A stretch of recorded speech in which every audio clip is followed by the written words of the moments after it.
Et si votre passion du vélo prenait une nouvelle dimension? Rejoindre la Fédération française de cyclotourisme FF Vélo, c'est bien plus que rouler à vélo. C'est partager des sorties conviviales, c'est progresser grâce aux conseils des plus expérimentés, c'est transmettre aux plus jeunes qui souhaitent se développer. Mais c'est aussi et surtout profiter de milliers d'événements. Adhérer à la Fédération française de cyclotourisme FF Vélo, c'est aussi bénéficier de nombreux avantages de formation dans un cadre qui donne encore plus de sens à chaque coup de pédale. Alors, êtes-vous prêt à trouver un club? Pour cela, je vous invite à aller sur le site ffvélo.fr et rejoindre la grande communauté des cyclotouristes. FF Vélo, le vélo ensemble. Salut à toutes et à tous. Bienvenue dans Tous en selle, le podcast qui te donne envie d'enfiler un casque et de partir seul ou à plusieurs à l'aventure. Ici, pas de chichi, pas de filtre, on parle vrai, on parle passion, on parle kilomètres. Des kilomètres qui font vibrer, mécanique, mais aussi un partage d'expérience. Que tu sois cycliste du dimanche, compétiteur, ultra-cycliste, vélo-taffeur ou tout simplement passionné du vélo et du deux roues, tu es au bon endroit. Alors, installe-toi, respire profondément et prépare-toi à embarquer. Ici, on roule ensemble et on roule loin. C'est parti, toutes et tous en selle. Bonjour à toutes et à tous, bienvenue pour un nouvel épisode du podcast Tous en selle, un épisode qui va être consacré aux conseils sur le coaching. Pour ça, je suis accompagné par Loïc. Salut Loïc. Bonjour Arnaud, bonjour à tous. Bienvenue à Lyon. Oui, dans le froid et la pluie. Au moment où on enregistre, c'est vrai que Magnifique. la météo lyonnaise est pas très sympathique avec les sportifs, avec les cyclistes. Mais bon, justement, les conseils qu'on va vous donner, c'est pour appréhender le froid notamment et comment s'entraîner en période hivernale, mais surtout sur la partie alimentation, l'alimentation à l'entraînement. C'est un sujet essentiel pour progresser, pour s'entraîner, pour bien récupérer et rester motivé, pour performer. Et je le rappelle, la performance n'est pas qu'un classement ou un temps, mais juste se faire plaisir. Et l'alimentation à l'entraînement fait partie de ce processus. Loïc, qu'est-ce que tu peux nous dire quand je te parle comme ça d'un sujet de l'alimentation à l'entraînement? Qu'est-ce qui te vient à l'esprit? Le sourire, parce que Loïc aime manger sur le vélo. C'est pour ça. J'ai une petite pensée pour Pierre-Charles, là, vu le temps qu'il fait. Il doit être sur son vélo en train de faire ses livraisons. Pierre-Charles qu'on salue, Pierre-Charles qui est coursier lyonnais, qui fait plus de 60 000 km à Lyon, que je croise d'ailleurs très très souvent dans les rues de Lyon avec son vélo cargo orange. Donc on le reconnaît, de loin. Mais Donc l'alimentation. L'alimentation. En introduction, peut-être, j'aimerais qu'on refasse un peu, pas un constat, mais peut-être qu'on partage, que tu nous partages les deux grandes sources de carburant. Quand on va s'entraîner, quelles sont les filières que l'on active? Alors, avant déjà, pour répondre à ta première question, qui était l'alimentation, à quoi ça me fait penser? À énergie, évidemment. Sans alimentation, à un moment donné, il n'y aura plus d'énergie et donc, du coup, pas de production. Et quand tu dis à un moment donné, c'est-à-dire que c'est le corps humain...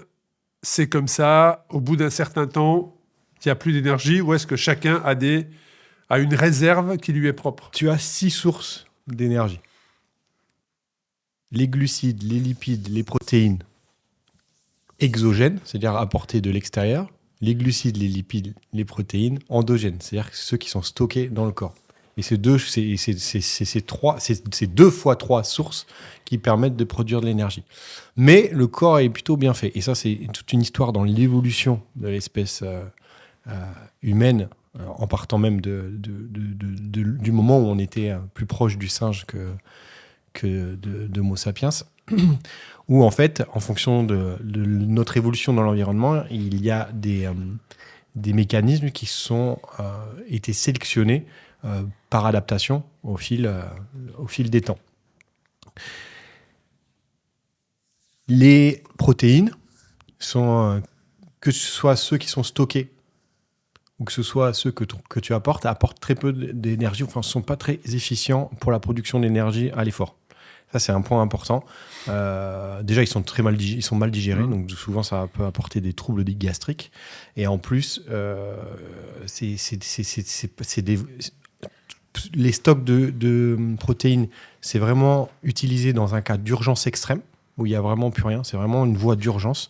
Quand tu en apportes, c'est tellement complexe pour le transformer que ça en devient pratiquement inutile. Les lipides, c'est un peu différent. Les lipides, c'est la source de substrat qu'on a le plus en stock dans notre corps. Notre corps sait très bien le stocker. Et ça a été fait à un moment de notre évolution où on a traversé une période glaciaire. En fait, à partir de ce moment-là, on est passé d'un temps global sur Terre, où en tout cas l'homme était présent, un climat tempéré, un climat froid. Et il y a eu une sélection naturelle qui s'est faite sur une espèce. Et sur cette sélection, elle s'est faite sur la capacité de cette espèce-là à stocker le gras pour produire de la chaleur et avoir moins froid. Et donc, ça, c'est optimisé chez nous. C'est vraiment le truc le plus optimal. C'est-à-dire qu'on sait très bien stocker les lipides. Mais par contre, son utilisation, elle est restreinte à des efforts très longs et peu intenses. Voilà, comme ça, je fais simple. Ouais, non, mais c'est vrai que pour une sortie cycliste, on va dire que parmi toutes les sources dont tu nous as parlé, il y a le glycogène. Alors ça, c'est les glucides, ça, c'est après. Alors vas-y, je te laisse continuer. Après, donc il y a les lipides endogènes, ceux qui sont dans le corps, le stock, ça, on sait très bien stocker, on sait très bien utiliser les lipides à basse intensité sur très long.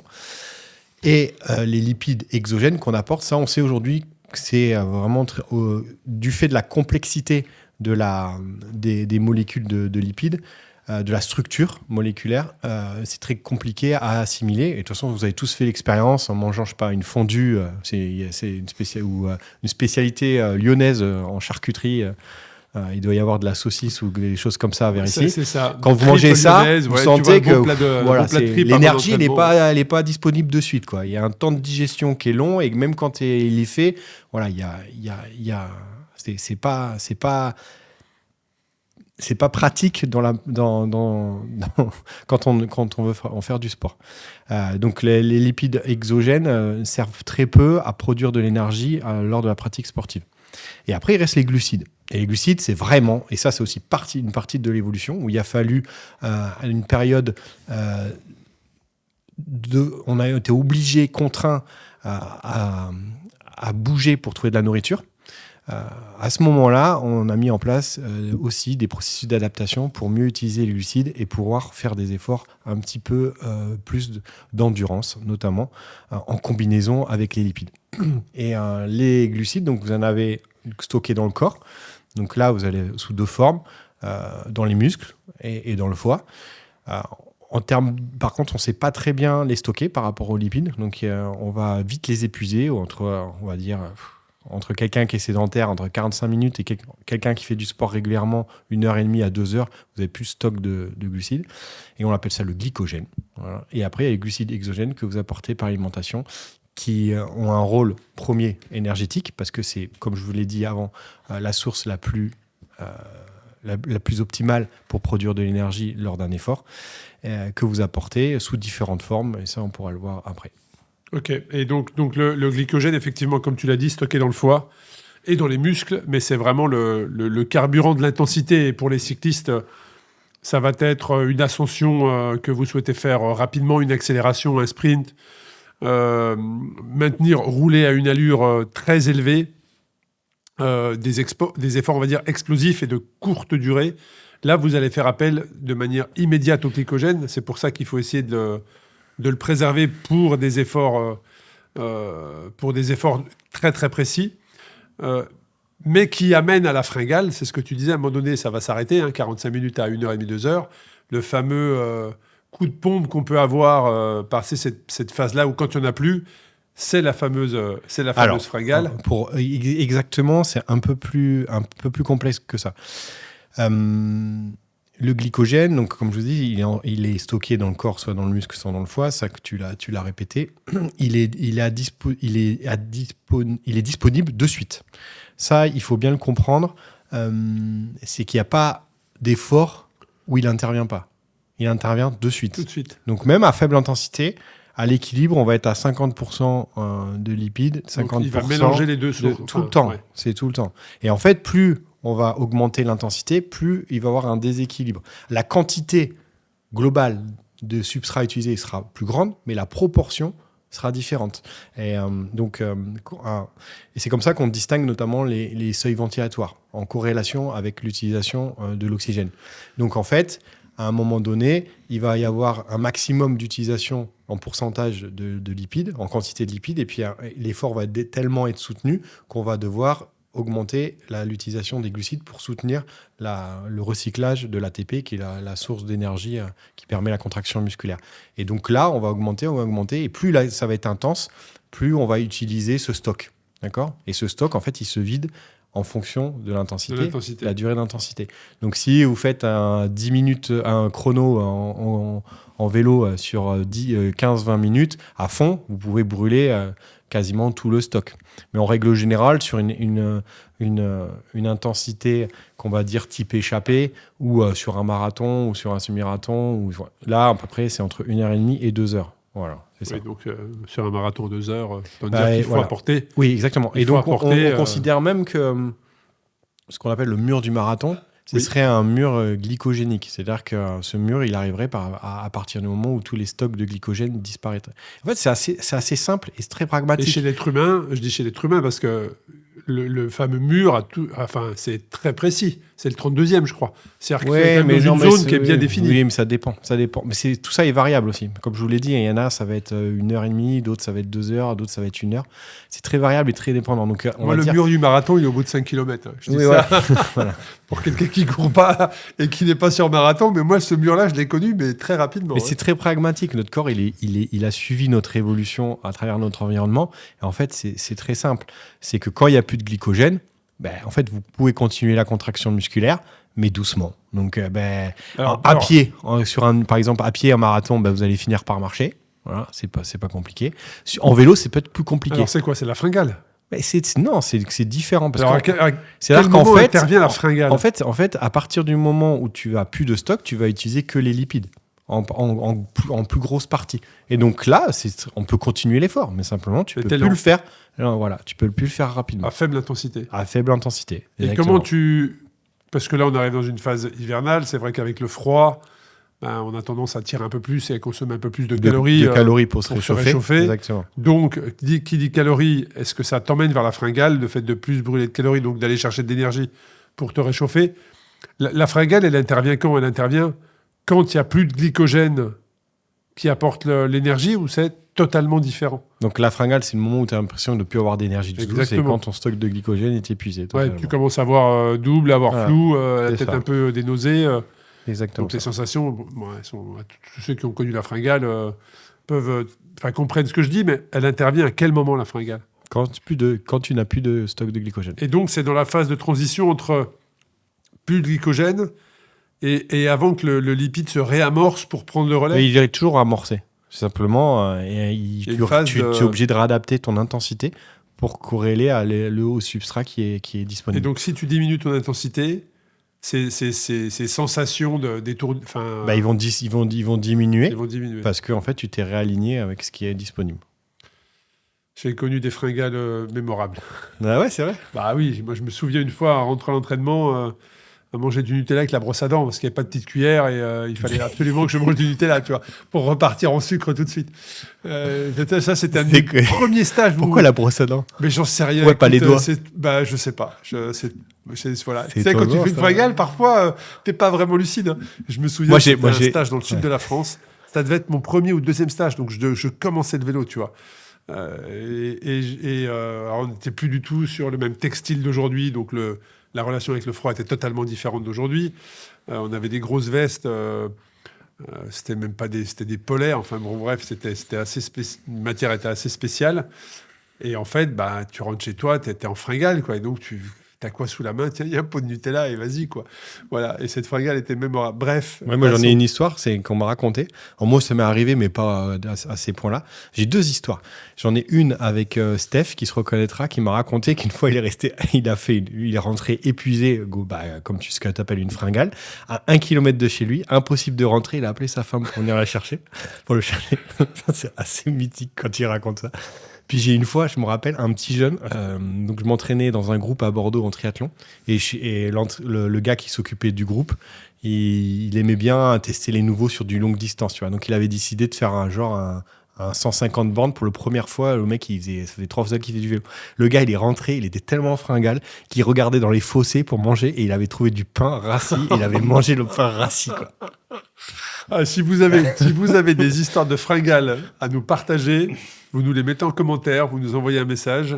Et je pense qu'Antoine ou Seb nous feront passer ça, mais c'est toujours, il y a toujours des histoires incroyables et parfois des belles rencontres parce que tu peux rentrer chez l'habitant, ou en tout cas rentrer, je me comprends, Ouais. demander un peu de l'aide, Ouais. mais c'est vrai une vraie bonne fringale, Ouais, ça tue. ouais, t'es complètement perdu. Hein. T'es complètement perdu. Ouais. Donc je peux comprendre que ton collègue ait appelé sa femme à 1 kilomètre. Ouais, c'est quand même. Bon, bref. Allons, on reste sur l'alimentation. Hein. L'alimentation pendant l'entraînement. Et alors pendant, justement, je voudrais aller avant. Maintenant on a reposé les bases de l'alimentation et les grandes sources. Avant entraînement, si, par exemple, je dois partir m'entraîner le matin, est-ce que je vais faire un gros petit-déj ou est-ce que je vais faire un repas? Est-ce que je vais le faire très léger et puis je m'alimente sur le vélo? Moi, il m'est arrivé de partir à jeun en me disant, au bout de 10 minutes, hop, je m'alimente et comme ça lance la machine. Alors, je m'alimente pas avec céréales, hein, je m'alimente avec un gel tout de suite et ça lance la machine et comme ça, je lance mon entraînement. Quel conseil tu pourrais donner justement sur un entraînement qui est le matin? Non, déjà, tu as compris que de s'entraîner sans glucides, ça n'avait pas de sens. Ça, tu as bien compris. J'ai compris. Donc ça, il faut que tout le monde comprenne. Déjà, s'entraîner sans manger, par ça n'a aucun sens. Aucun, c'est dangereux. Parce que les glucides, ça sert... manger, ça sert à produire de l'énergie, et notamment les glucides, puisque comme je vous ai expliqué, c'est la source principale, mais pas que. Ça sert à soutenir le système immunitaire pendant l'effort, ça sert et avant tout aussi, ça sert aussi à améliorer ce qu'on appelle l'utilisation des lipides, donc le brûler des graisses. Ouais. Voilà, c'est-à-dire que si vous ne mangez pas de glucides, vous ne pouvez pas optimiser le fait de brûler les graisses. Donc tous les cyclistes que je rencontre et qui me disent « je ne mange pas pour perdre du poids », vous avez tort en fait. C'est l'inverse que vous faites. Ouais. Vous favorisez justement le stockage des graisses puisque à ce moment-là, vous ne permettez pas au corps de les utiliser. Et donc, avant de partir faire l'entraînement, je vais te poser la question, c'est de quel type d'entraînement parles-tu ? Alors après, oui, tu as différents types d'entraînement. Tu as l'entraînement, tu veux faire de l'endurance, tu veux faire du foncier, ou tu veux faire de l'intensité. Oui, c'est sûr que si tu te fais un bon vrai petit-déj et que tu vas faire de l'intervalle 1h30 après ton petit-déj, déjà, ton entraînement ne sera pas de qualité.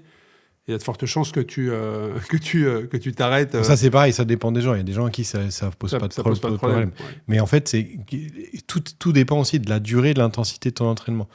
Si on parle du matin, donc tu as fait la nuit, donc on va dire que tu arrives le matin, tu n'as plus de stock de glucides, ou alors il est rétréci de 80% à 90%. Je pense notamment, on peut donner l'exemple, forcément semaine, mais je pense 80% qui nous écoutent, la semaine, c'est probablement du Zwift, et ils vont rouler en extérieur le week-end. Donc là, je pense à toutes les personnes on est samedi, avec plusieurs potes, on va se faire une sortie, 3 heures, 4 heures, voilà, et on part à 8 heures du matin pour rentrer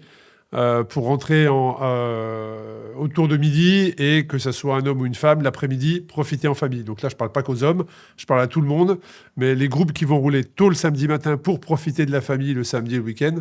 Donc là, on fait comment ? C'est-à-dire que je me lève à 7 heures, je m'habille, je pars. Déjà avoir conscience que durant la nuit, nos stocks, ils ont fortement diminué de glycogène. D'accord ? Donc il faut... Alors, il y a deux catégories. Ceux qui mangent le matin et ceux qui ne mangent pas le matin. On va prendre les premiers. Ceux qui mangent le matin. Il faut donc, en fonction de la séance que vous allez faire, prévoir à refaire les stocks par le petit déjeuner. On va dire que l'idéal, c'est qu'il soit quand même au moins 1 heure avant de partir. Ça, c'est quand même l'idéal. Pour que les effets de ce que vous avez mangé puissent avoir un effet pendant l'entraînement. Je dis autrement...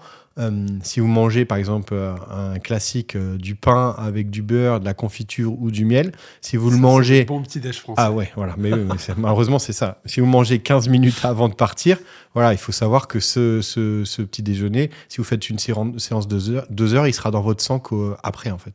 D'accord ? Donc ça, c'est important de savoir, de comprendre ça. Donc... Et après, je vais parler de la qualité du petit déjeuner, parce que c'est pareil. Donc ça, déjà, il vaut mieux manger 1 heure avant, et si c'est proche, il vaut mieux manger des choses qui sont digérables, qui se digèrent très rapidement.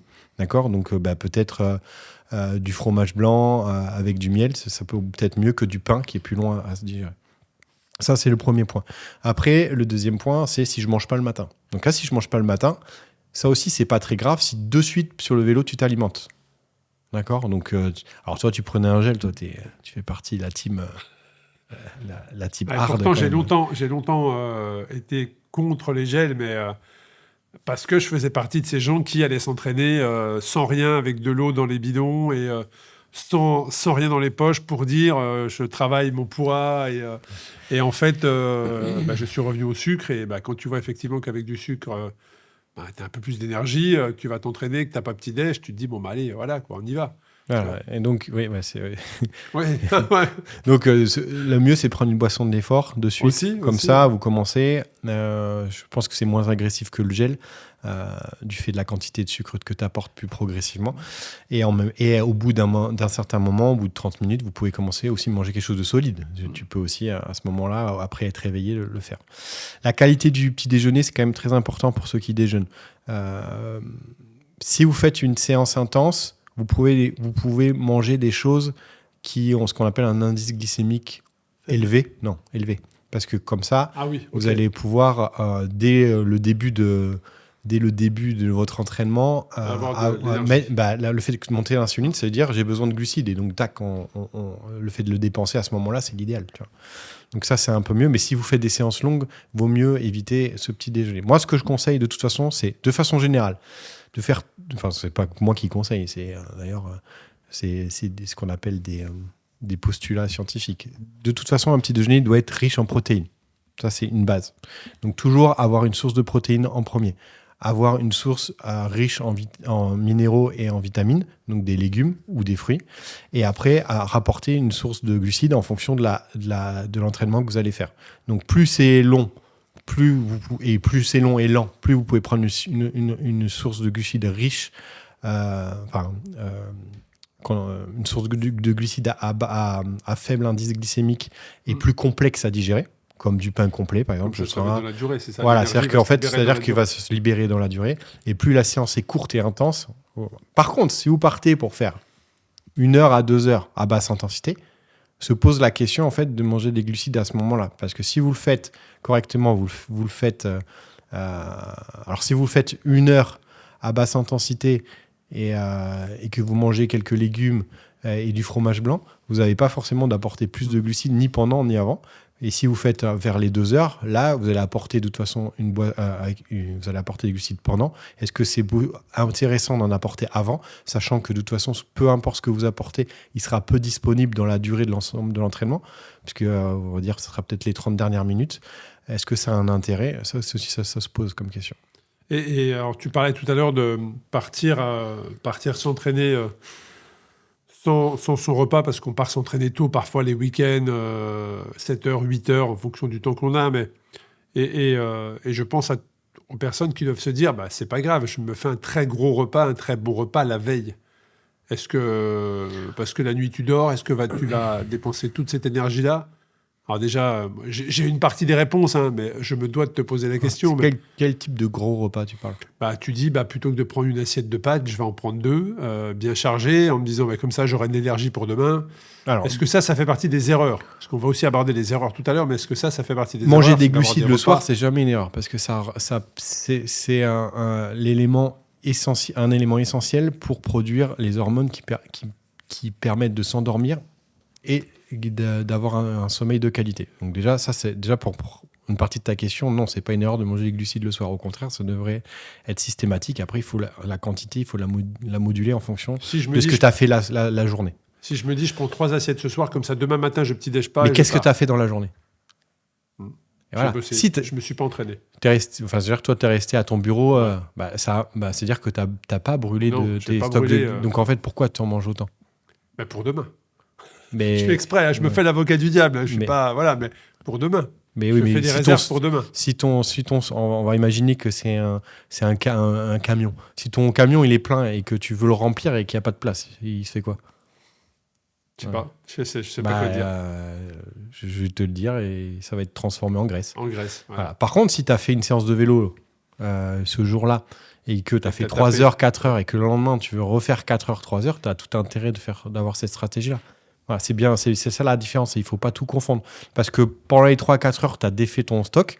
Et de toute manière, il va mettre du temps à être refait. Et donc, le soir, en mangeant toute cette quantité-là, tu vas permettre à ton corps de refaire le stock et suppléer aussi toutes les fonctions vitales, comme un bon sommeil ou fortifier ton système immunitaire. Et donc là, et le lendemain, avoir l'énergie pour repartir. Ok, mais si tu n'as rien fait de la journée, rien, et que tu te dis le lendemain, je vais me faire 4 heures, mais pour ça, et je vais manger plein de pâtes. En fait, si tu as mangé correctement dans la journée, ça sert à rien. Et si tu vas t'entraîner, donc là, c'était pour une séance le matin. Mais là, si tu vas t'entraîner, tu as bossé justement le matin, ou tu travailles de nuit.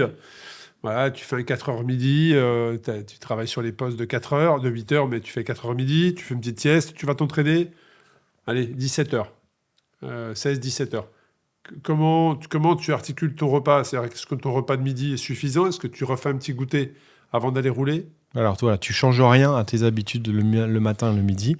Et par contre, 1 heure avant, tu apportes une source de glucides qui sera disponible dans 1 heure. Donc, par exemple, une banane, fromage blanc, miel, quelques oléagineux. Disponible, c'est que tu auras digéré. Exactement, qui sera dans ton sang. Voilà, exactement. Et à partir de là, après, avec un apport pendant la séance, tout va bien se passer. C'est ça. Et ce qui est important aussi de comprendre, c'est que quand vous faites une séance, après la séance, il faut apporter un aliment de récupération pour justement refaire ses stocks et empêcher le corps de mettre en action des systèmes d'urgence, de compensation. Donc ça aussi, c'est le après aussi qui est important. Intéressant. Alors on va venir aussi au pendant et à l'après. Hein. Tu vas pouvoir nous détailler tout ça. Mais si tu avais des erreurs, là, sur ce qu'on vient de dire, sur l'avant, d'après tes coachés, Loïc, si tu pouvais sortir 2 ou 3 erreurs que tu constates régulièrement sur des erreurs classiques de l'alimentation avant entraînement. Alors, il y avait le partir à jeun, dont tu parlais tout à l'heure. On veut dire de temps en temps, tu peux le faire, partir à jeun, tant que ça n'excède pas une certaine durée. Et à l'inverse, trop manger peut-être aussi. Ouais, trop manger, non, ça encore, c'est pas une erreur courante. L'erreur courante, c'est de faire ce que tu dis le soir et d'avoir mangé à midi, de partir à 18h et entre-temps rien faire. Et pendant la séance, pas apporter assez et forcément se rendre compte que le niveau d'énergie, il n'est pas bon. Voilà. Ça, ou alors, après, le plus courant, c'est pendant de rien manger. De toute façon, c'est ce que... Quand je commence avec quelqu'un que je ne connais pas, que je commence à collaborer à un élève au début, c'est 8 fois sur 10, la première chose que je vois, c'est soit rien, soit pas assez. Voilà.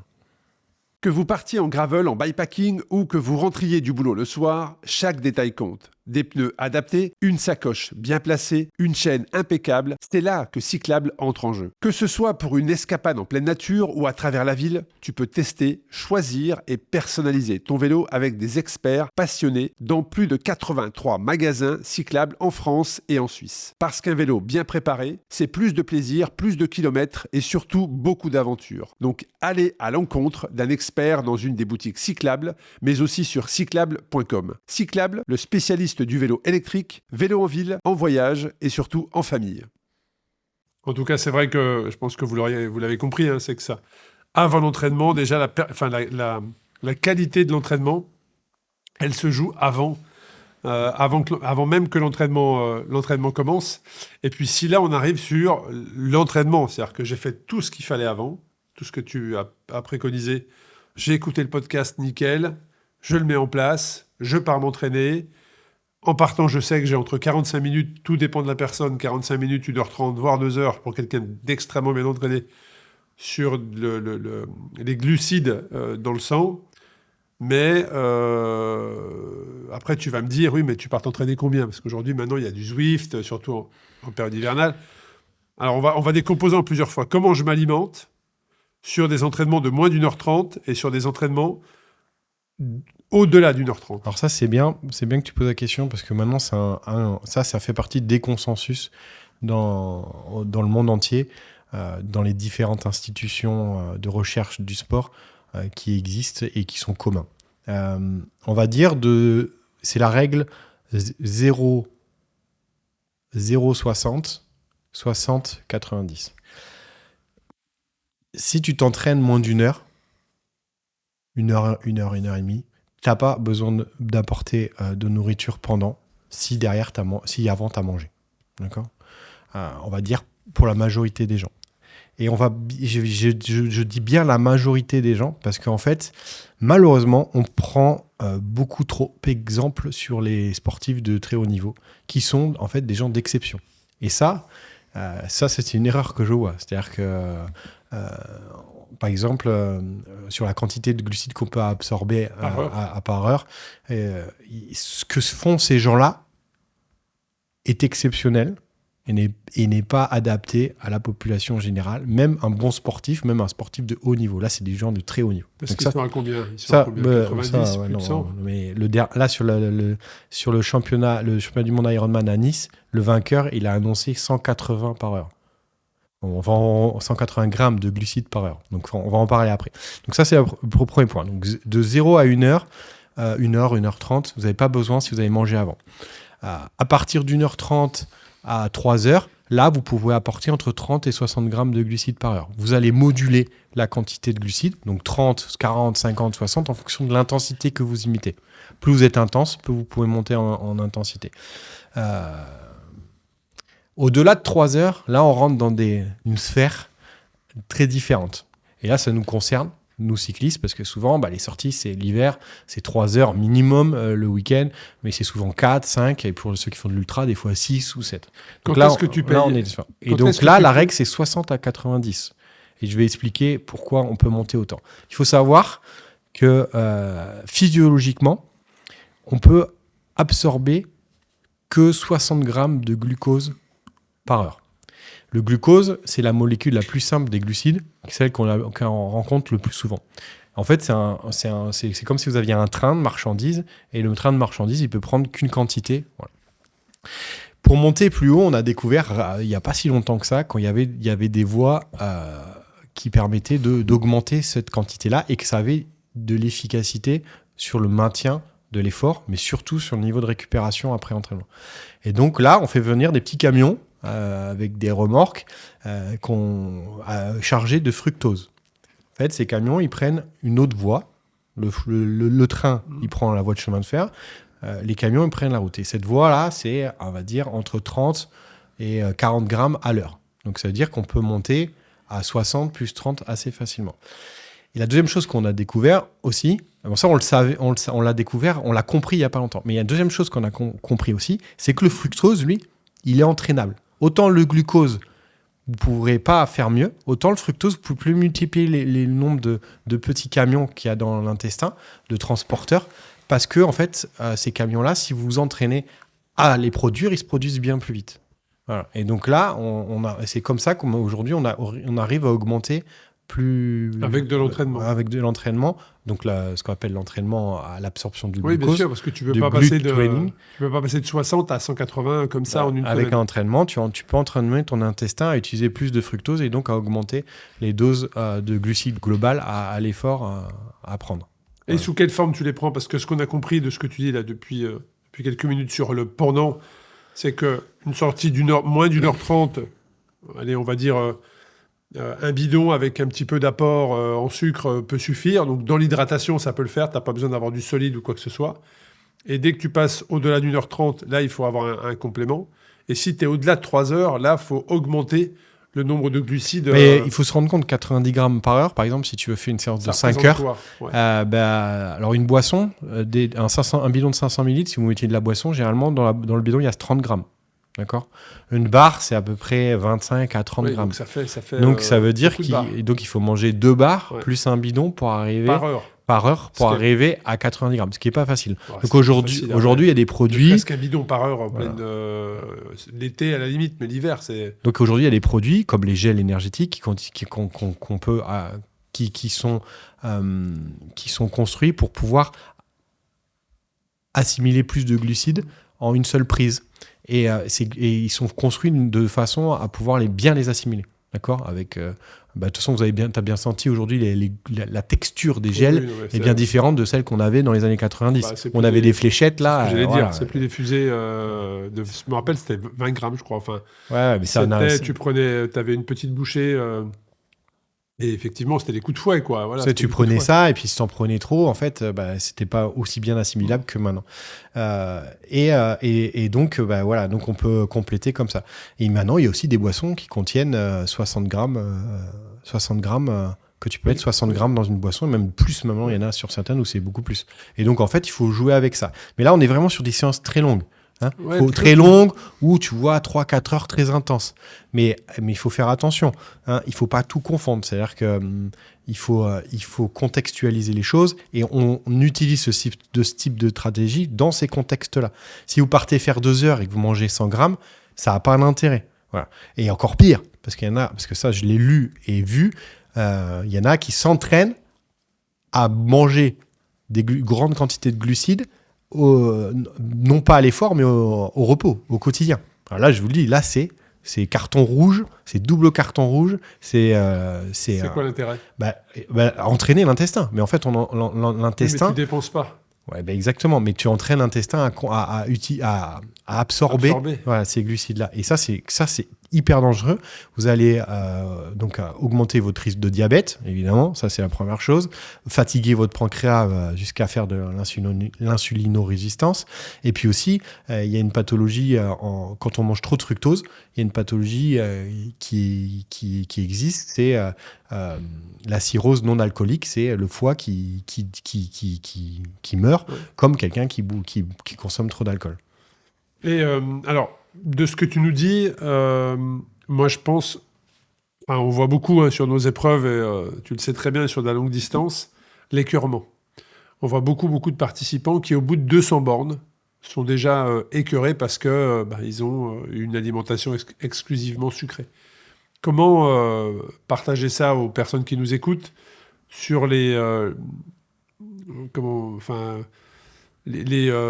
grandes lignes de l'alimentation, et surtout là où il ne faut pas aller, c'est-à-dire trop de glucides à l'heure, quoi. C'est dur, ça, parce que c'est pire qu'une... on parlait de la fringale tout à l'heure. Avoir trop de glucides dans le sang, c'est très compliqué à éliminer. En fait, la problématique, c'est que si ton intestin n'est pas entraîné, donc je t'ai expliqué, les transporteurs, donc les wagons du train et le camion, ils vont vers les muscles pour leur amener les glucides pour améliorer la contraction musculaire. D'accord ? Si ton intestin n'est pas bien entraîné, il n'y a pas assez de transporteurs. Donc du coup, le glucose ou le fructose, enfin les glucides en général, vont rester dans l'intestin et fermenter, ce qui va entraîner des troubles gastriques ou en amont, ces phénomènes d'écœurement.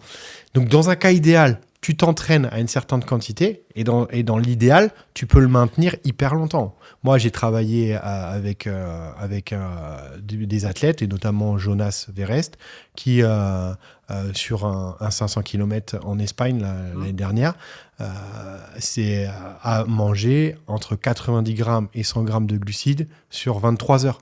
Et il n'a pas eu de problème d'écœurement. Mais parce qu'il était entraîné à ça. Après, si tu ne l'es pas entraîné et que tu le fais le jour de la compétition, forcément, tu vas à l'échec. Tu prends un risque, ouais. Après, il y a la question très pragmatique des longues distances. C'est-à-dire que tu peux le faire sur 23 à 24 heures, mais après, comment tu fais ? C'est pas possible, en fait. Voilà, c'est pas possible. Et de toute manière, à un moment donné... il n'y a pas de circonstances qui le permettent. Tu vois, à la différence du trail, où tu as des bases de vie très régulières, où tu peux te recharger à chaque fois. Là, c'est pas possible. Toi, tu le permets sur tes épreuves, mais c'est quand même, il faut au moins 2 jours pour arriver à une base de vie où tu as les affaires. C'est au moins 2 jours. 3 heures. 2 jours. Et sur les autres épreuves. Tu veux dire pour le drop bag, oui. Ouais, pour le drop bag. C'est là où tu recharges. C'est pas les 3 bases de vie.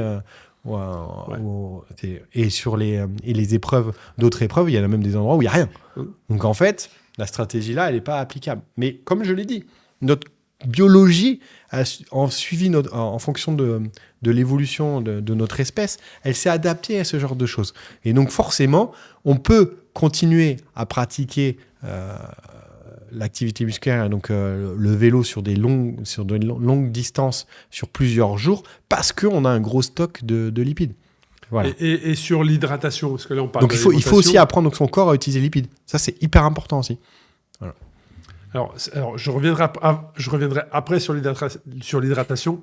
Ce que tu dis m'amène à penser aux nombreux participants que j'ai pu voir et qui m'ont dit effectivement parce que sur de la longue distance, effectivement, qu'est-ce qui va te donner l'énergie? C'est pas la c'est pas la filière glucidique, c'est la filière lipidique. Non, ce qui va te donner l'énergie disponible tout de suite, c'est les glucides. Oui, mais dans la longue distance. C'est-à-dire qu'à un moment donné. Généralement, tu switches. Et à un moment donné. Tu switches parce que tu n'as plus de glucides à disponibilité. Tu n'en as plus. Donc, tu vas basculer sur la filière lipidique. Et c'est là, il faut que ce soit optimal. Là, il faut que ce soit optimal, que tu as habitué ton corps à qu'il aille chercher dans cette filière.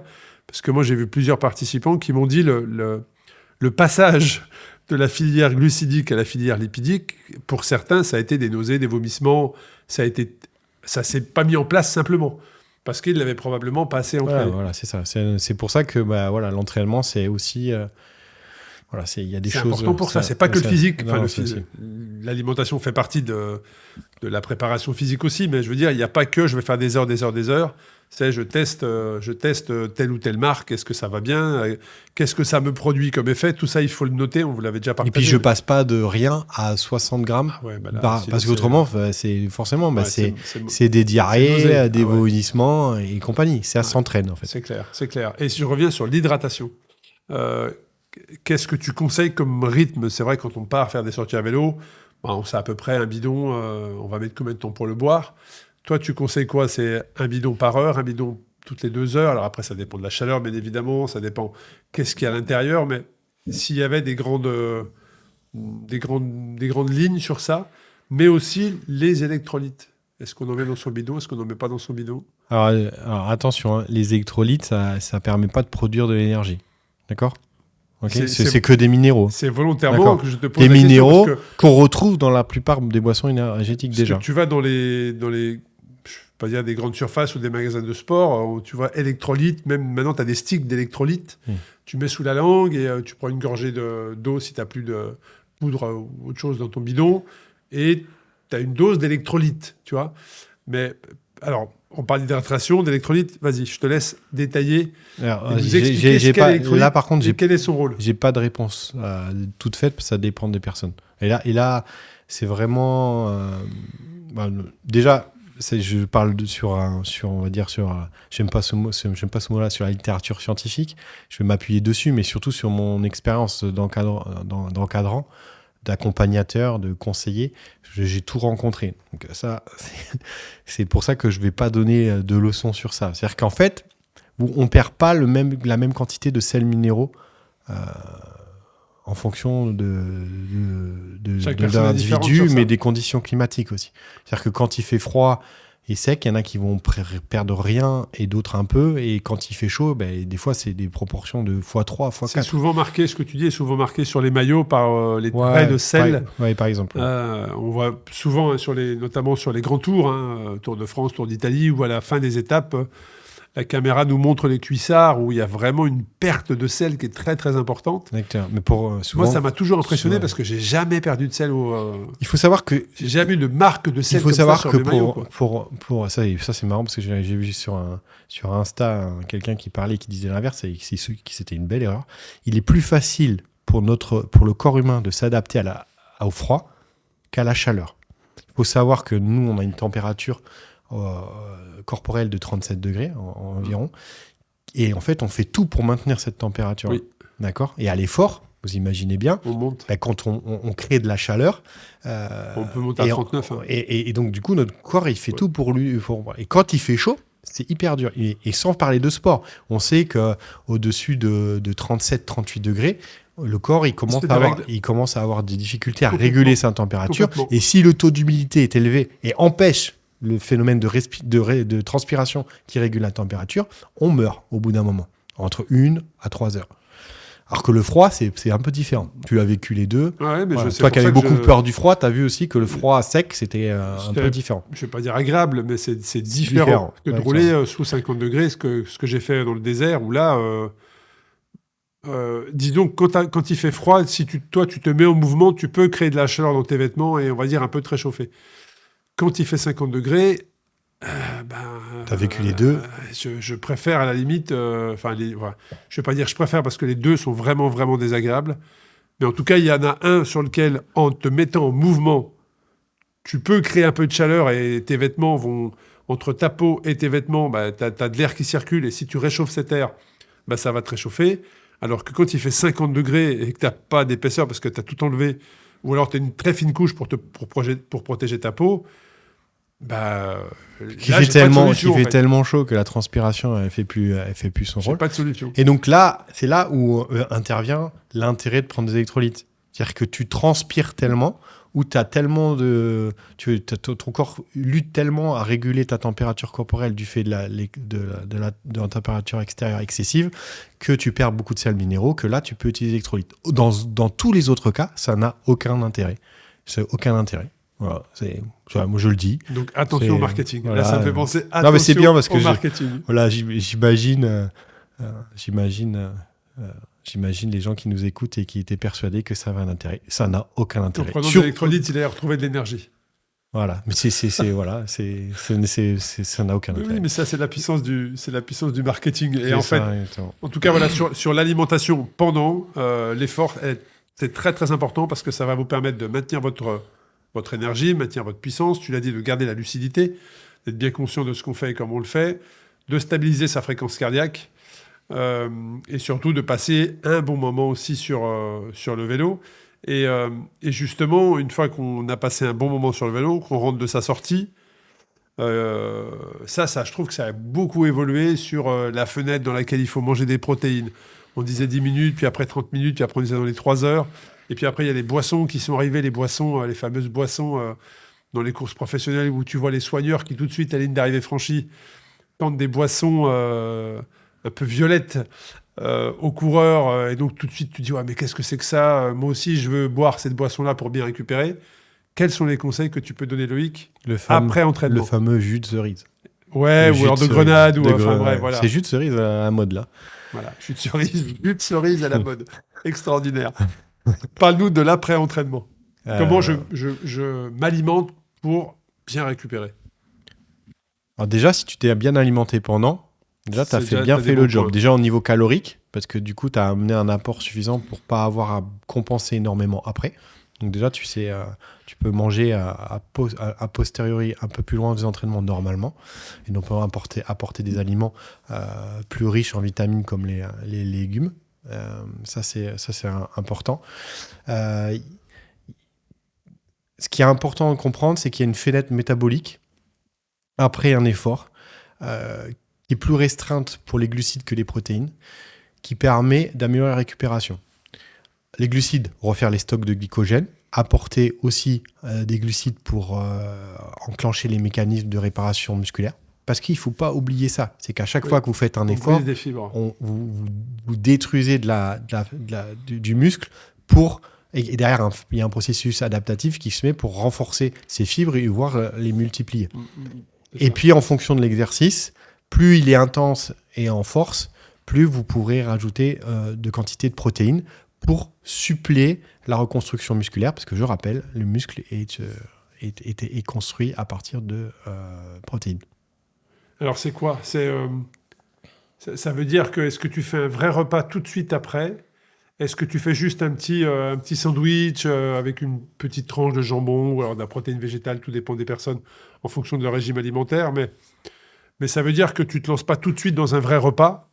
Tu fais déjà, entre le moment où tu finis ton entraînement et la soirée ou le midi. Là, il y a deux teams. Il y a la team, comment on va dire ? J'allais dire vegan, non pas vegan, mais la team naturelle, quoi. Hills, voilà, où je mange que des produits naturels. Donc là, il n'y a pas 15 000 solutions. L'apport de protéines, il va se faire... alors, soit tu manges des laitages. Donc moi, j'aime bien les laitages... à base de brebis ou de chèvre, et tu sais les trucs comme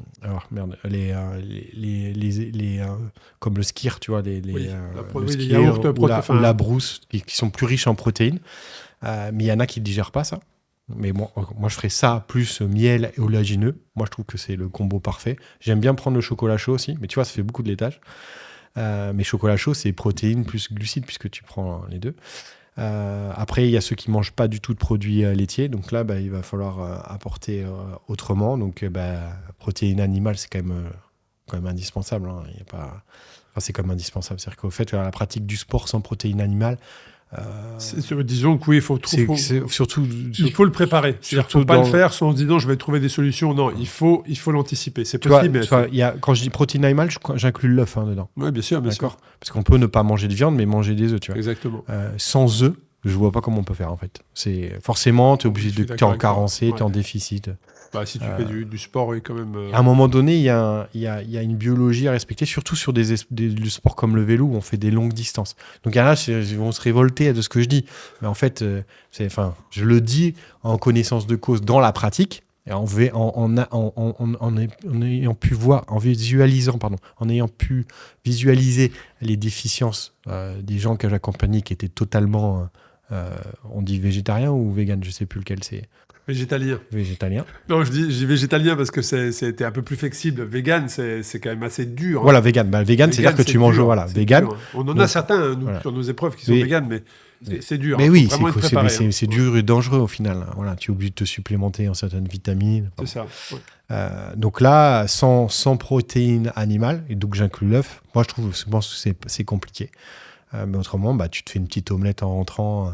Une omelette sucrée, tu vois, ça peut être sympa. Et après, il y a la team où je mange des produits, tu vois, performance à fond, quoi. Où là, je vais chercher des produits industrialisés. Oui, c'est ce que j'allais transformés, dire, quoi. Transformés, ouais. Parce que tu vas sur du shaker. Voilà, shaker. Un petit smoothie banane avec de la whey. Ouais, t'es bien. Voilà. Ouais, tu récupères. La whey, c'est de la protéine, protéine en poudre. Voilà. Oui, effectivement, il peut y avoir deux teams. Si vous avez des exemples à nous donner sur ça, quelle que soit la team dans laquelle vous êtes, je sais qu'il y a des végans qui nous regardent. Mais comment est-ce que vous faites ? Est-ce que vous avez une astuce quand vous rentrez de l'entraînement, exigeant ou pas, long ou court ? Comment est-ce que vous vous alimentez ? Ça peut être intéressant pour nous et ça peut même être des sujets plus tard d'épisodes sur ça. En tout cas, l'objectif, effectivement, de cette alimentation rapidement après l'entraînement est de lancer la récupération. Et je reviens, comme je l'ai fait pendant l'entraînement, à l'hydratation. Là, sur le après-entraînement, comment se passe la réhydratation ? Parce que je pense que beaucoup se sont rendus compte, j'ai l'impression de rabâcher, mais le Covid, c'était il y a déjà 5 ans, mais beaucoup se sont rendus compte pendant le Covid que sur un vélo, tu transpirais énormément. Parce que sur un vélo, quand tu es en extérieur, l'air fait que sèche ta transpiration. Sur un trainer, même si tu as un petit ventilo, tu perds des litres et des litres. Donc, il faut réhydrater. Est-ce que tu peux juste nous rappeler un être humain normal, combien est-ce qu'il doit boire par jour ? 1 litre, 1 litre et demi, 2 litres. Et ce qui veut dire que toi, quand tu termines ton entraînement, là, c'est pareil. Est-ce qu'il faut que tu te dises, voilà, dans les 12 heures, c'est 1 litre comment tu réhydrates ton corps ? Alors, c'est marrant que tu dis ça parce que j'ai lu un livre cet été qui parlait de ce sujet-là.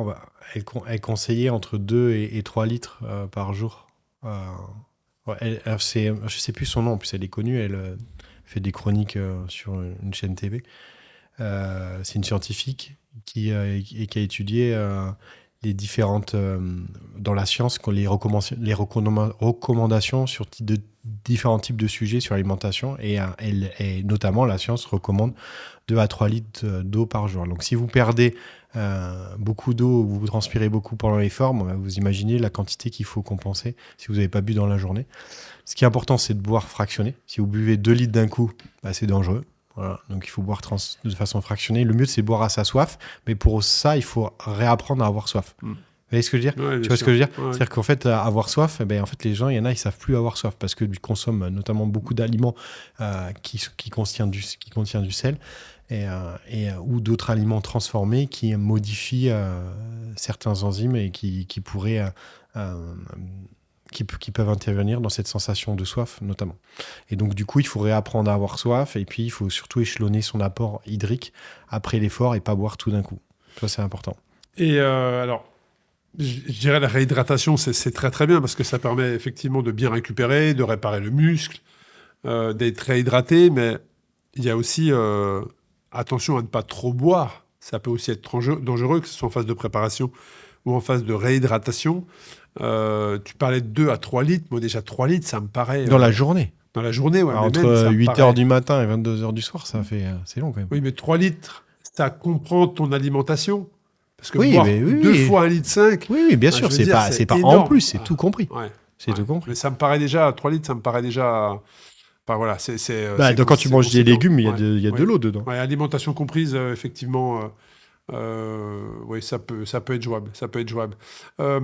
Et sur la partie, pareil, l'alimentation et l'entraînement, est-ce que tu aurais des conseils à donner sur pratico-pratique, quoi? Est-ce que toi, tu as des astuces sur ça, sur l'alimentation pendant l'effort, ce qu'on vient de voir juste avant, juste après?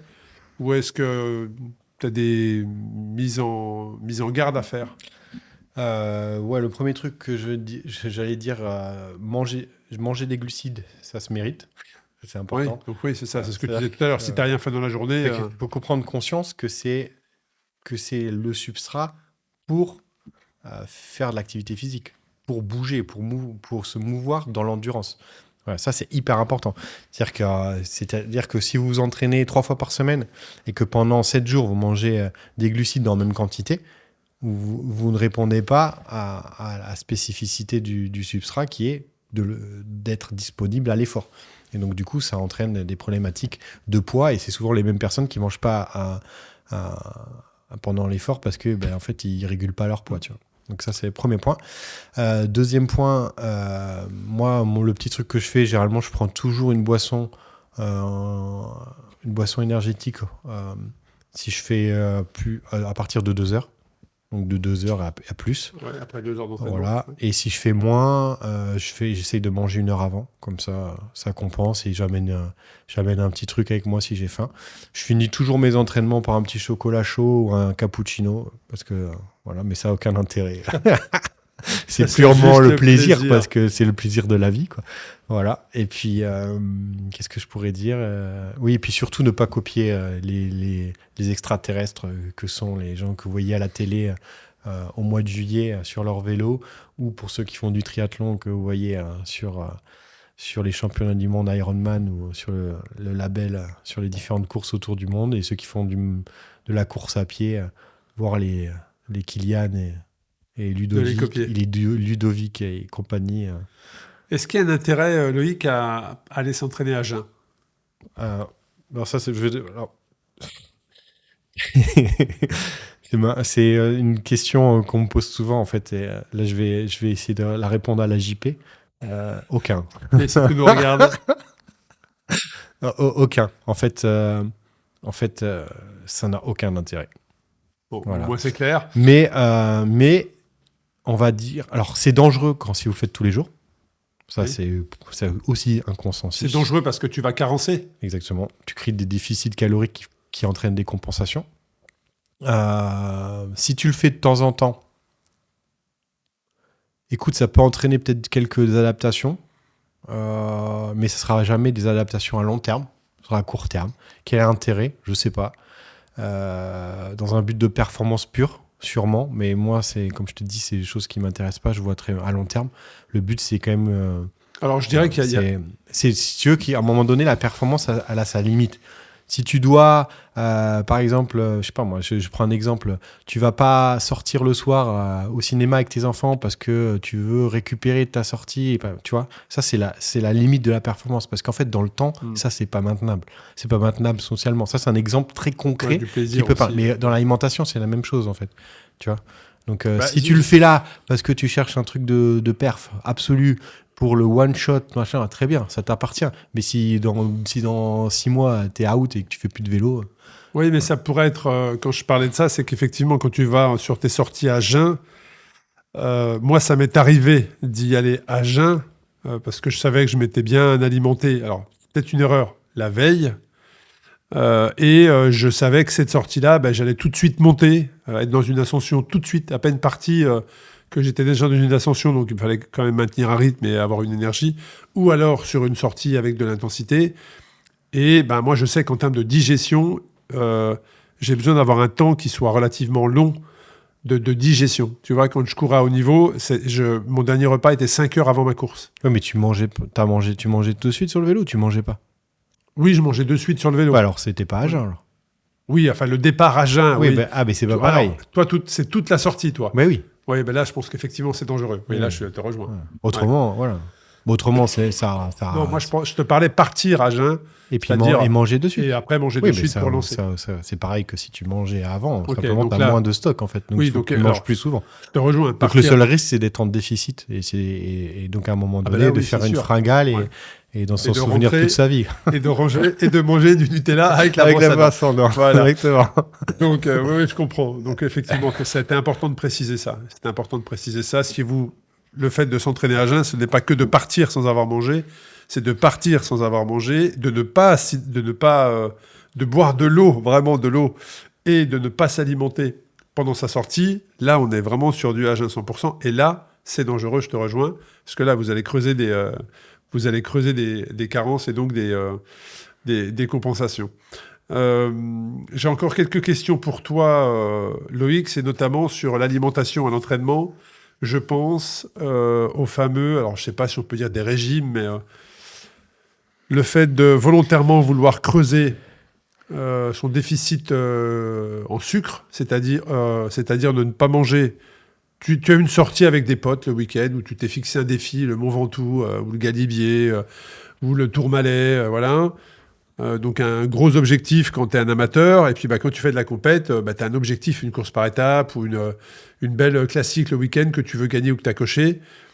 Tu veux mettre toutes les chances de ton côté, tu te dis, voilà, je vais appauvrir tous mes stocks de glycogène jusqu'à jeudi, donc vraiment être à sec, et à partir de jeudi, je remets des glucides pour justement avoir un gros coup de boost. Intérêt ou pas d'intérêt ? En fait, l'intérêt de ça, c'est que chez certaines personnes, cette technique-là permet d'augmenter le stock de quelques pourcentages. Oui. Voilà. C'est-à-dire que comme si, en fait, d'un ouais, coup, en fait, tu vas avoir les containers qui vont être... on va en mettre 2-3 de plus pour que tu mettes un peu plus parce que on s'est dit, là, il y a eu une urgence. Et est-ce que ça a un intérêt ?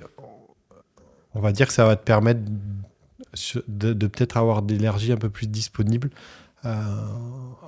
sur l'épreuve d'après. Donc ça, c'est ce qu'on appelle le régime scandinave. Oui. Mais en fait, il faut le remettre dans son contexte. C'est-à-dire que ça va être utile pour quelqu'un qui va épuiser tout son stock rapidement. Tu vois, parce que je me rappelle, j'en ai un quand j'entraînais, il me dit qu'il voulait faire ça pour son Ironman, qu'il allait mettre 14 heures. En fait, ça n'a pas d'intérêt. Parce qu'il va tellement aller lentement que de toute façon, son stock, il va être... voilà. Donc il va le renouveler plusieurs fois dans le... Il ne va pas le renouveler, mais en tout cas, c'est soutenable. Tu vois. Donc, ça n'a pas vraiment d'intérêt. Voilà. Donc, par contre, ça peut avoir un intérêt sur un one-shot très court. Mais au final, le stress que tu appliques à ton corps aussi, est-ce qu'il n'a pas un effet derrière pendant la avec le recul course, et ça dépend des gens, parce que chez des gens ça le fait pas. Tu vois, il y a le phénomène, il est très réduit, il est très restreint. Donc en fait, il faut tester puis voir si ça va, si ça convient. Ouais. Alors moi, je parle de mon expérience personnelle. Ouais. Moi, ça marchait grave. Moi, je kiffais faire ça. D'accord. Alors peut-être que je l'ai fait un peu trop souvent. C'est-à-dire que moi, je le faisais toutes les semaines en fait. C'est-à-dire que je faisais du lundi au jeudi midi, j'épuisais. Jeudi soir, je remettais des glucides et là, j'arrivais. Moi, je courais samedi, dimanche. Ouais. Et là, j'étais au taquet. C'était top, quoi. J'avais une énergie incroyable. Par contre, les mercredis, c'est difficile. Parce que si tu répètes ça plusieurs fois, les mercredis... Ouais, en plus, tu risques d'être en déficit calorique. En plus de ça... je faisais 10 kilos. Je faisais... Ouais, donc en déficit calorique. Et ça a des grosses conséquences. Non, je pense des graves conséquences. Je pense que ça a eu des conséquences. Parce qu'à un moment donné, j'ai eu le surentraînement, donc ça a participé à tout ça. Mais par contre, si tu le fais ponctuellement et non pas régulièrement, je comprends ce que tu dis, c'est que ça rajoute quelques pourcentages parce que tu sens vraiment effectivement un regain d'énergie. Par contre, c'est que ça entraîne une fatigue chronique, et je dirais même que c'est un impact sur le mental. Ce qui ajoute le sentiment de fatigue chronique, c'est le déficit calorique. Oui, mais tu peux essayer de le faire sans déficit calorique. Oui, si c'est bien encadré, bien calculé. Si tu manges plus de protéines et de lipides. Non, mais voilà. Moi, j'étais en extrême. Oui, bien sûr. T'as déjà fait le régime des pommes, toi? Parce que ça, c'était connu dans le vélo, ça. Non. T'as déjà entendu parler? J'en ai déjà entendu parler, oui. J'ai connu des personnes qui, après avoir fait 250 bornes la journée, le soir, c'était une salade, une pomme et terminé. Ça, non, moi, C'est magnifique, les traditions dans le vélo, quand même. Ouais, mais moi, j'aime quand même... Ouais. Mais par contre, ça a un impact, comme tu l'as dit, probablement sur l'organisme, mais aussi sur le mental, parce que quand tu arrives le mardi soir, mercredi, que tu te fais une sortie de 150, 200, et que mercredi soir, tu es toujours au salade haricots verts, je peux te dire que t'es fatigué, en fait. Ouais. T'es fatigué. Donc, je pense que ponctuellement, mais de le faire régulièrement... si je revenais en arrière, je ne le referais pas régulièrement. Mais bon, on ne peut pas revenir en arrière. Est-ce que tu préconises également, Loïc, toujours dans l'alimentation d'entraînement, d'écouter son corps? Quand je dis d'écouter son corps, c'est j'ai faim. J'ai faim. Non, mais est-ce que je vais manger? Je préconise que ça, moi. Est-ce que je vais manger? Tu m'écoutes des fois? Est-ce que je vais manger ou non, je ne dois pas manger parce que, comme tu sais, tout à l'heure, tu disais... si j'ai fait un entraînement la journée, je peux aller manger des glucides parce que j'en ai consommé dans la journée. Donc, pour mon entraînement de la veille, il faut que je constitue. Ou je ne me suis pas entraîné, tu ne vas pas reprendre 2 assiettes de pâtes parce que demain, tu auras suffisamment pour ce qu'il faut dans l'entraînement. Oui, mais j'ai faim. Mon corps me dit que j'ai faim. Mais avoir faim, c'est une chose. Mais être pas gourmand en est une autre. Une autre. Tu vois ce que je veux dire? C'est-à-dire que j'ai faim et je vais manger le pot de Nutella, c'est quelque chose, c'est autre chose que de succomber à sa faim, tu vois. C'est-à-dire que tu vas répondre à une faim et tu peux manger des choses qui sont pas forcément riches en glucides, en fait. Tu peux manger de la protéine, tu peux manger des aliments riches en lipides, tu peux manger un mélange de protéines. Oui, c'est pas forcément de te faire une raclette à 15h. Donc en fait, ça veut... ça n'a rien à voir, en fait. Tu parlais des... Mais d'écouter sa faim, c'est important. Tu parlais des Mais légendes. Il faudrait apprendre à avoir faim. C'est-à-dire qu'en fait, l'apport de glucides, et notamment... te donne faim de tout ce qui, tout ce qui est transformé. Tout ce qui est transformé ou tout riche en glucides. Surtout quand c'est une index glycémique rapide, élevée, ça va augmenter l'insuline rapidement. Et donc, quand elle va redescendre, augmenter la sensation de faim. Mais ce n'est pas la vraie faim, ça. C'est un besoin énergétique d'une baisse de disponibilité en substrat pour produire de l'énergie rapide qui te dit « reprends vite parce que là, il n'y a plus rien ». Tu vois. Ou j'ai l'impression qu'il n'y a plus rien. Mais c'est parce que c'est la qualité de que tu as mangé qui a provoqué ça. Tu vois. Donc, il faudrait aussi apprendre à avoir faim. Je pense que tu sais ce que la faim parce que tu as fait de l'ultra. Donc, il y a un moment donné, et tu peux distinguer ce que tu as ressenti à ces moments-là à ce que tu peux ressentir dans la vie de tous les jours. Oui. Et en fait, ça se ressemble, mais c'est pas pareil. Ouais. Tu vois? Ouais, je comprends. C'est intéressant que tu partages ça. Et puis, le légendaire flan. Est-ce que le flan... Est-ce que le légendaire flan est un vrai apport au cycliste ou est-ce que c'est de la calorie vide? Parce que quand tu fais du vélo et que tu fais plusieurs centaines de kilomètres, alors effectivement, il y en a beaucoup, quand tu fais une sortie entre potes, tu finis par un café, une petite viennoiserie. Là, on est dans le plaisir. Voilà, comme tu l'as dit, c'est bien, sans aucun problème. Mais quand tu pars t'entraîner, parfois, tu fais un arrêt boulangerie. On sait par expérience qu'il y a quand même beaucoup de calories vides dans une boulangerie. Mais est-ce que le flan a un apport en protéines? Non, la calorie, elle est vide. Ce mot, il existe pour monsieur tout le monde. Mais quand tu fais une activité physique de cette durée-là, la calorie, elle est jamais vide. Un croissant, un pain au chocolat. C'est jamais vide, ça. Parce que t'as un tel déficit calorique... Que tu l'apprends, la calorie. Il faut imaginer que les gens ils nous écoutent. Même là, Arnaud, il parle de gens qui brûlent, on va dire, à environ 800 calories à l'heure, et ça fait 20 heures qu'ils sont sur le vélo. Donc, ça fait combien de calories? Beaucoup. Ça fait 16 000. Donc, sachant qu'on peut en manger entre 5 et... si tu es un peu entraîné, 5 à 6 000 maximum, tu as 10 000 calories de déficit. C'est un Mars toutes les 10 minutes. Tout ce que tu manges, en fait, il est assimilé. C'est obligatoire. Il y a pas, là, cette notion de calorie vide... Mais cette notion de calorie vide, elle intervient dans un contexte différent. C'est-à-dire qu'en fait, dedans, il n'y a pas de nutriments. Il n'y a pas de vitamine. C'est pour ça qu'on dit Oui, qu'elle est vide. exactement. Et donc souvent, quand on l'apporte, c'est de la calorie pure et qu'on n'en a pas besoin, puisqu'en fait, dans notre activité, si tu es resté toute la journée dans le bureau, tu as dépensé, quoi, je sais pas moi, 1800 calories avec ton poids. 1800 calories versus 16 000. Tu vois, il y a un petit décalage. Donc en fait, dans ce contexte-là, elle n'est pas vide. Par contre, est-ce que c'est l'idéal? Donc par rapport à un flan qui est fait avec du lait et des œufs et du sucre, d'accord? Majeure partie industrielle probablement. Non, c'est fait avec du lait, des œufs et du sucre. Ouais. Voilà. Donc en fait, c'est protéines et glucides. Donc en fait, c'est pour ça qu'on dit que c'est bien, parce que ça apporte une dose de protéines, mais c'est pas la même dose de protéines. Et comme je vous l'ai dit, pendant l'effort, ça n'a pas d'intérêt. Donc en fait, et l'autre problématique d'apport de protéines ou d'aliments riches en glucides, complexes et comme le croissant, c'est que le temps de digestion qui va demander une énergie supplémentaire, alors que là, on n'en a vraiment plus beaucoup. Tu vois. Donc, en fait, tout ça fait que... Et là, je parle de mes pensées actuelles sur des choses qui n'ont pas été encore visitées par des chercheurs. C'est aujourd'hui, est-ce que finalement, au bout d'un certain temps, sur du très long, vaut mieux pas s'appuyer sur notre stock de lipides et apporter pendant l'effort, et là, c'est ma pensée personnelle, et apporter pendant l'effort des choses qui sont assimilables rapidement et un peu riches en glucides, mais vraiment, finalement, s'appuyer sur le stock de lipides, parce que de toute façon, on ne va pas vite.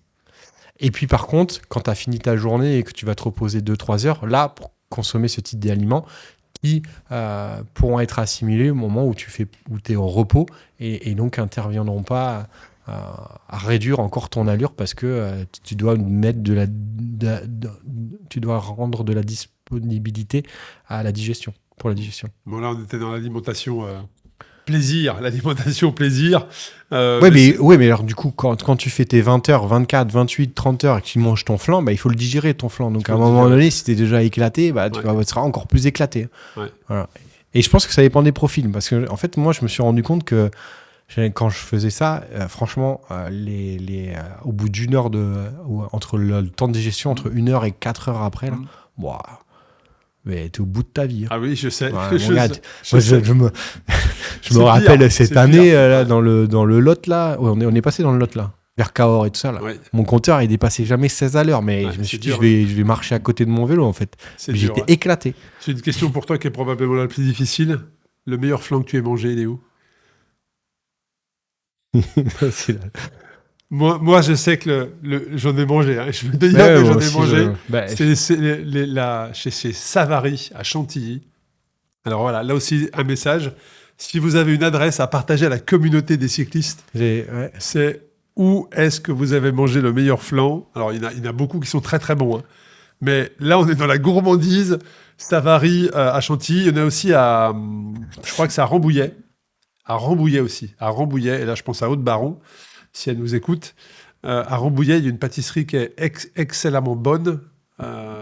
Écoute, j'en ai mangé. J'ai goûté le flan de mon fils avant-hier dans une petite boulangerie à Sallebeuf.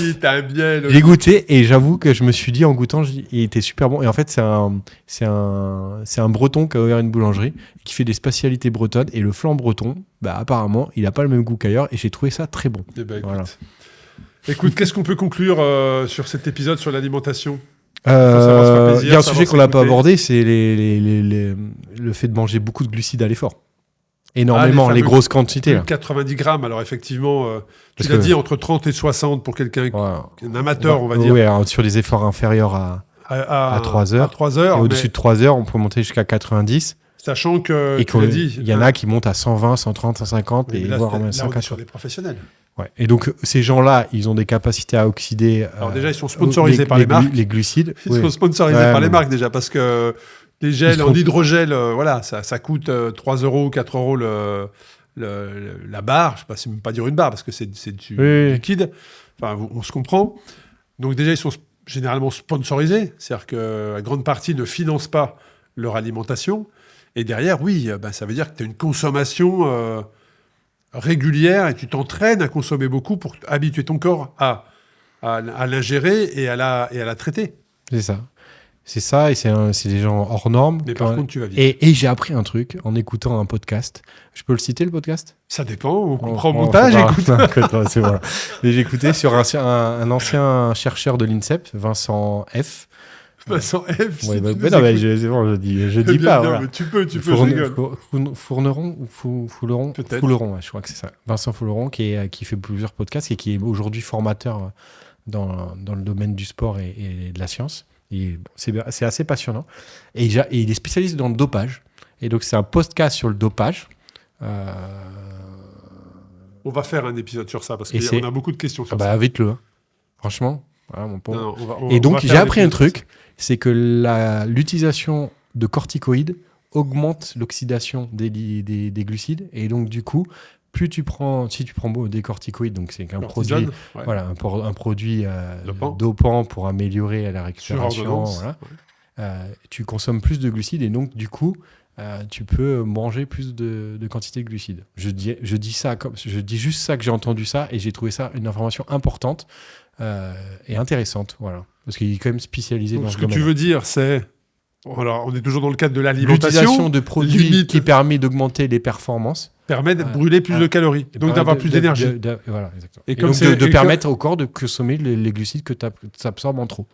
Par rapport à ceux qui le font. Comme la cortisone est un antidouleur, ça veut dire que tu peux aller encore plus loin dans la douleur sans que ton corps souffre. Ok, donc là on est vraiment dans le dopage avéré. Bon, là, écoute, je vous invite à regarder mais on fera dans la barre de recherche que Arnaud l'invite et je trouverais que c'est très intéressant. Bon, en tout cas, on ne terminera pas cet épisode sur cette note-là. On va rajouter qu'effectivement, bien manger, c'est important, se faire plaisir, bien connaître son corps, tout ça, c'est un levier de progression, de performance. Et je le rappelle, la performance n'est pas qu'un temps ou un résultat, c'est juste aussi être bien sur son deux roues. Mais je vais te laisser conclure, Loïc. Qu'est-ce que tu peux dire sur ce chapitre et cet épisode de l'alimentation, l'entraînement, que ce soit avant, pendant ou après? C'est toi le spécialiste, c'est toi le coach. Donc, qu'est-ce que le coach Loïc nous dirait? Ne vous prenez pas la tête. Écoutez les conseils simples. Mangez pendant l'effort. C'est très simple. Mangez après l'effort. Plus c'est long, plus vous mangez. Et puis, n'oubliez pas un point important. Si vous voulez vraiment vous faire plaisir et manger des choses sales, comme on dit, faites-le pendant que vous faites du vélo sur des longues sorties. Parce que tout ce que vous mangez, ça sera utilisé. Parfait. Une pizza, on peut? Voilà. Là, t'exagères. Allez, un grand merci. Je vous dis à très bientôt pour un nouvel épisode du podcast Tous en selle. Merci beaucoup pour votre fidélité. Au revoir. Voilà, c'est la fin de cet épisode de Tous en selle. Merci d'avoir pris le temps de rouler avec nous, d'écouter ces histoires, d'écouter ces conseils, mais aussi ces expériences qui, je l'espère, t'auront donné envie d'aller chercher un peu plus loin, un peu plus haut et de simplement savourer ta prochaine sortie à vélo, mais aussi, pourquoi pas, de comprendre les vibrations de ta machine. Si ce podcast t'inspire, te motive, te fait sourire ou te donne simplement envie pour une nouvelle sortie à vélo, n'hésite pas à le partager sur les réseaux ou à un ami simplement avec WhatsApp, tu verras, c'est très simple, à en parler autour de toi et à laisser le fameux 5 étoiles sur les différents sites. C'est ce qui fait grandir l'aventure, c'est ce qui fait grandir le podcast et c'est ce qui nous permet de continuer à avoir d'autres invités. Tous en selle, c'est une communauté, une énergie, une envie commune, se dépasser, s'amuser, apprendre et vivre pleinement cette passion qui nous rassemble, le vélo. On se retrouve très vite pour un nouvel épisode du podcast Tous en selle avec de nouvelles voix, de nouveaux conseils et de nouveaux récits. D'ici là, prenez soin de vous et comme toujours, toutes et tous en selle.